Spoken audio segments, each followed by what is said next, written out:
Hello, నమస్కారం అండి. నిన్న మనం మూలాధార చక్రాన్ని ఎలా వికసం చేసుకోవాలో ఎలా మనం నేర్చుకున్నాము. మూలాధార చక్రాన్ని మనం ఉత్తేజితం చేసుకోవడం వల్ల మనకి ఏం కాన్ఫిడెన్స్, ఆత్మవిశ్వాసము, ఆరోగ్యము, ఆర్థిక భద్రత కూడా దొరుకుతాయి అన్నమాట. అంటే ఎలాగ మన దగ్గర ఉన్న డబ్బులు మనం మేనేజ్ చేసుకోవాలి, ఎలా ఖర్చు పెట్టాలి, ఇవన్నీ కూడా తెలుస్తాయి. చాలా చిత్రమైన ఇది యాంగిల్ ఇది. సో ఒక్క మూలాధార చక్ర యాక్టివేషన్ ద్వారా మన ఆరోగ్యాన్ని, మన సంపదని కూడా పెంచుకోవచ్చు. ఆరోగ్యం, సంపద ఉన్నాయంటే ఆనందం మీ వెంటే కదా. అందువల్ల సాధన మూలాధారంతో మొదలు పెడుతున్నాము. కొంచెం సేపు చేశాక ఈరోజు చెప్దాం అనుకుంది స్వాధిష్టాన చక్రంని అన్బ్లాక్ చేసుకోవడం ఎలాగా అది నేర్చుకుందాం. పృథ్వీ ముద్ర, ఉంగరపు వేలు చివర, బొటన వేలు చివర కలిపి ఉంచుతాము. మిగతా వేలు కిందగా ఉంటాయి. మోకాళ్ళ మీద పెట్టుకుని వెనుముక నిటారుగా పెట్టి కళ్ళు మూసుకుని దత్త ప్రాణాయామంలో మనం చేసినట్టుగా ఊపిరి పీల్చుకుంటాము, పొట్టలో కాసేపు ఉంచుతాము, మళ్ళీ మెల్లిగా ఊపిరి విదిలేస్తూ లమ్ అనే బీజాక్షరాన్ని చెప్తూ ఉంటాం. అంతే, ఇంకేం లేదండి. లమ్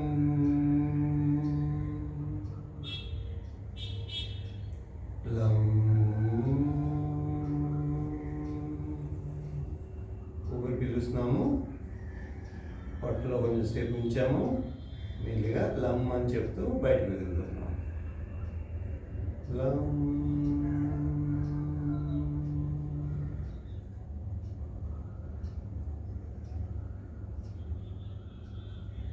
లమ్.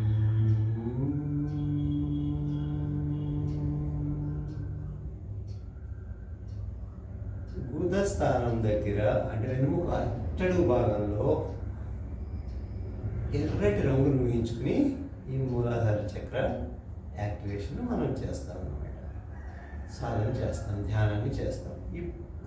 ఇప్పుడు మనం రెండవ చక్రమైన వెనుముక కింద నుంచి రెండవ చక్రమైన స్వాధిష్టాన చక్రాన్ని ఉత్తేజితపరచడం ఎలాగా నేర్చుకున్నాం. ఎందుకు ఉత్తేజితపరచాలి ఈ స్వాధిష్టాన చక్రాన్ని? స్వాధిష్టాన చక్రం కనుక మనకి అన్బ్లాక్ అయి ఉంటే, అక్కడ అడ్డంకులేమి లేకుండా ఉంటే మనిషిలో క్రియేటివిటీ అంటే మనం అన్ని సృజనాత్మకత, అంటే మనం ఏదైనా కొత్తగా తయారు చేయడం, కొత్తగా ఆలోచించడం, కొత్తవి చేయడం, అవన్నీ కూడా చేయగలం అన్నమాట.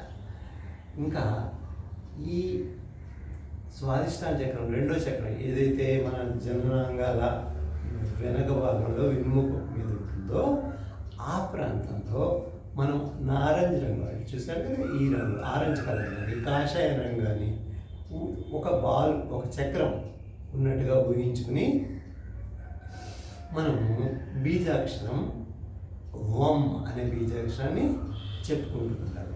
దీనికి రెండు ముద్రలు ఉన్నాయి. ఒకటి మన యోని ముద్ర, అంటే ఇలాగా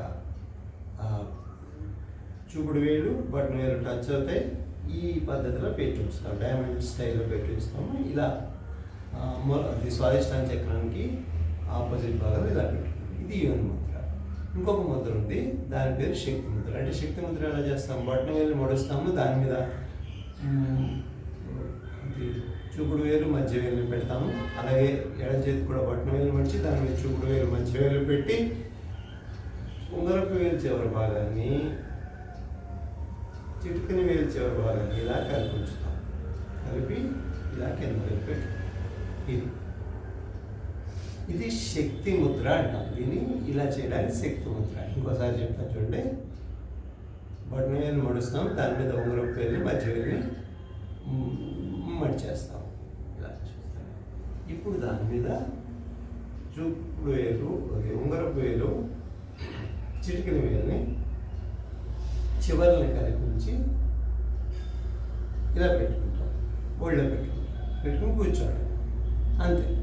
సో ఇప్పుడు బీజాక్షరం వామ్ అనే బీజాక్షరాన్ని వం.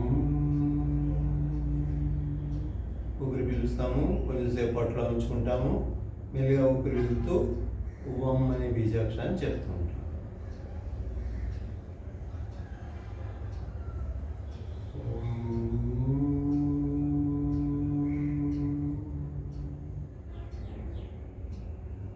ఊపిరి పీలుస్తున్నాము, పొట్టలో కొంచెంసేపు ఉంచాము. పొట్ట బయటికి రావాలంటే ఊపిరి పీల్చినప్పుడు మెల్లిగా ఊపిరి వదులుతూ వం అనే బీజాక్షరాన్ని స్వాదిష్టాన చక్రం వికసింప చేసుకోవడానికి పలుకుతాం. వం.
వం అనేది చెప్తున్నప్పుడు, బీజాక్షరం చెప్తున్నప్పుడు మన గుద భాగాన్ని కొంచెం పైకి లాగుతూ ఉండాలి, బిగించాలన్నమాట. పైకి లాగుతూ బిగిస్తే ఉంటే కనుక దాన్ని మూలబంధము అంటారు.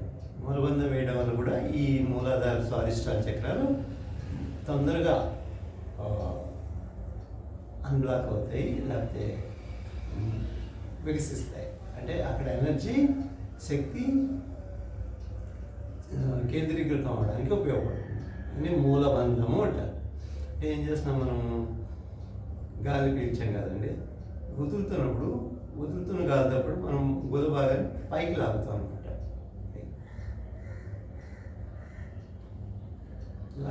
లాగి ఇలా ఉంచి దాన్ని మూలబంధం అంటారు. ఇది వేస్తూ చేస్తూ మంత్రం చెప్తుంటే ఇంకా రిజల్ట్ ఇంకా బాగుంటుంది అనమాట. చేద్దాం. ఊరి పీల్చుకున్నాను, కొంచెంసేపు పొట్టలో ఉంచాను, ఊపిరి విదులుతూ బుధ భాగాన్ని పైకి లాగుతున్నాను. వమ్మని బీజాక్షరం చెప్తాను.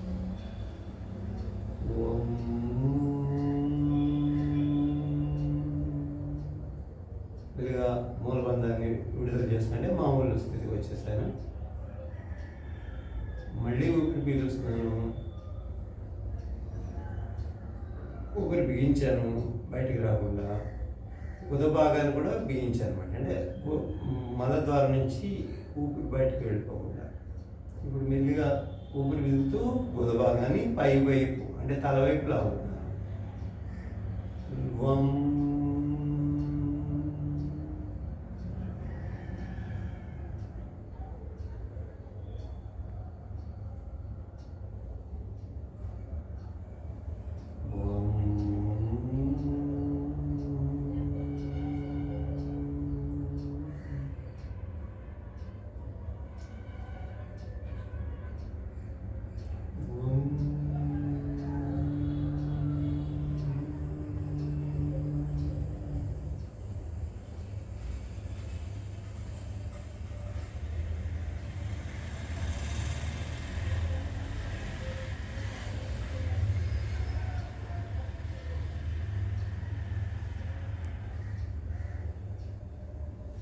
ఇలాగా ప్రతిరోజు పొద్దున్న, సాయంత్రం అంటే సంధ్యా సమయంలో, ఇంకా అవకాశం ఉంటే పడుకోబోయే ముందు, లేచి ముందు సాధన చేస్తే కనుక మనకి అన్ని భావే లాభం.